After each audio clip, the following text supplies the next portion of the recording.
Kamala Harris introduced her running mate, Tim Walz, at a raucous rally in Philadelphia, showcasing Democratic unity and enthusiasm for the presidential ticket ahead of the election.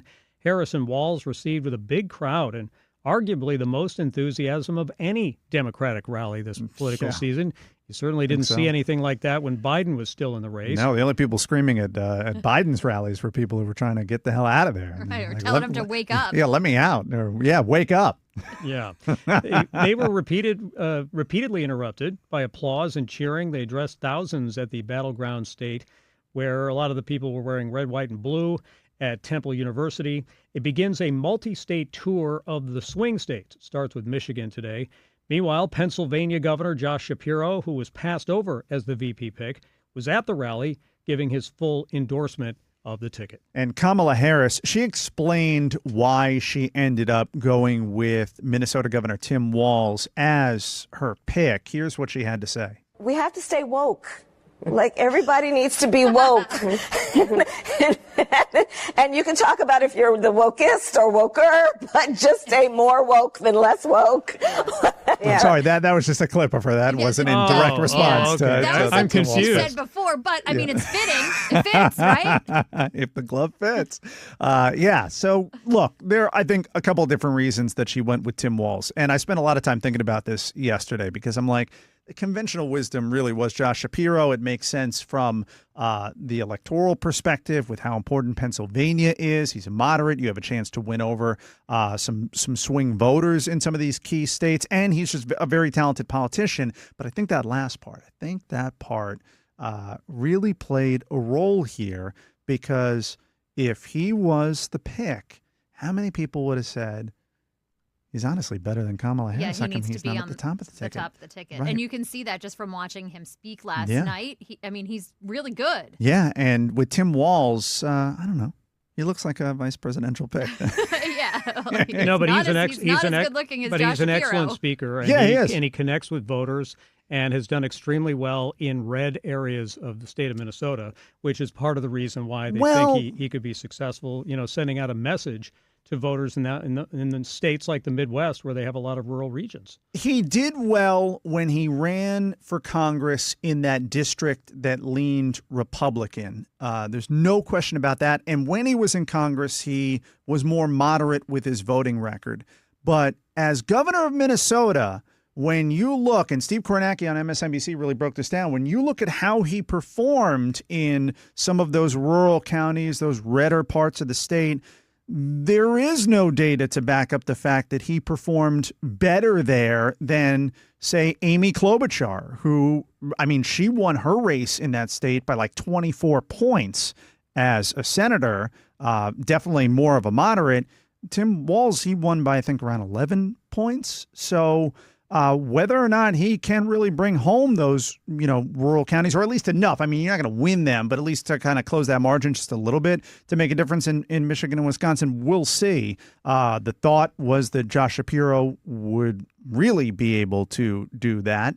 But I think Josh Shapiro was a Batman, and he's too much of a star. Yeah, and with Kamala Harris having another Batman, that wasn't where she wanted to go with it. She wanted Robin. Shapiro wasn't without baggage. No. These candidates are carefully vetted, and Kamala Harris is a woman running for president. He had an issue with a sexual harassment case involving one of his workers in the office that he did nothing about for months. Those are not the kind of questions that Kamala Harris wanted to answer on the campaign trail. Yeah, look at Donald Trump and J.D. Vance and all the things he's had to answer about J.D. Vance's past issues of things that he said or did.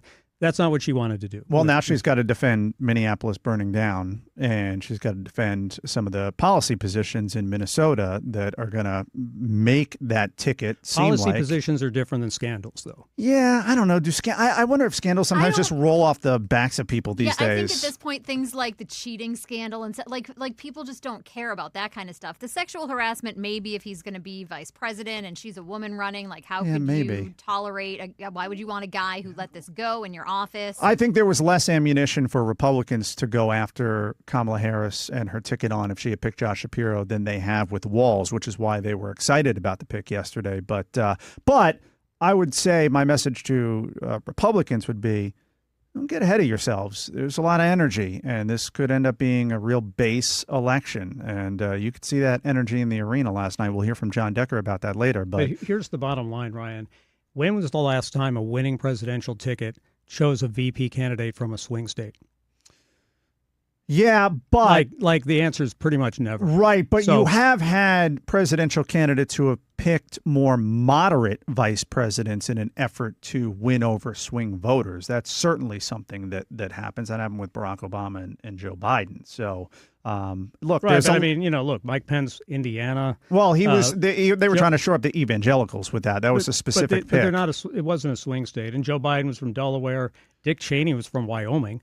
I mean, it's not really the kind of thing where it's a necessarily make or break choice. No, I don't think that's the case. People are going to vote for Trump or Harris. I think that is still going to be the case despite this pick. All right, what else do we have going on this morning, Chris? Well, people who go to football games at FIU are going to hear a lot more from this guy.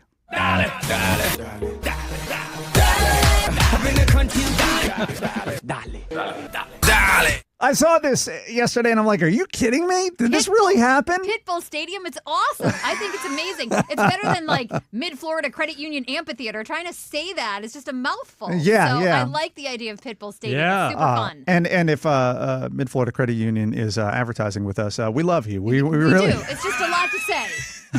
We really appreciate your support. No, you're right, Dana. Pitbull Stadium, it's going to have, we've been talking about, it's a vibes election. It's going to be a vibe. Yeah, it is. There at FIU. Yeah, so he's paying for this out of his own pocket, though. So Pitbull is going to have a 10-year deal with the stadium. It'll be $1.2 million annually for the next 5 years. And he has an option to extend that for another 5 if it works out. Now, the question I have is, does this mean we're going to have to hear, like, Fireball and Timber played repeatedly That's at the exactly stadium? right, yeah. All the music allowed in there. I wonder if he used a little of the money that he got from the state of Florida. Remember when Visit Florida paid him to be on all those ads? And there was a bit of a scandal there. Why are we paying a celebrity to because promote? It worked. Oh, I know. That's what I thought at the time. The state is packed with visitors. Yeah. And now maybe use that to pay for this. So Pitbull Stadium, FIU football. They just got really put on the map there with this. Everybody's talking about it. Chris Trenkmann with today's top stories. Chris, thanks so much. Thank you.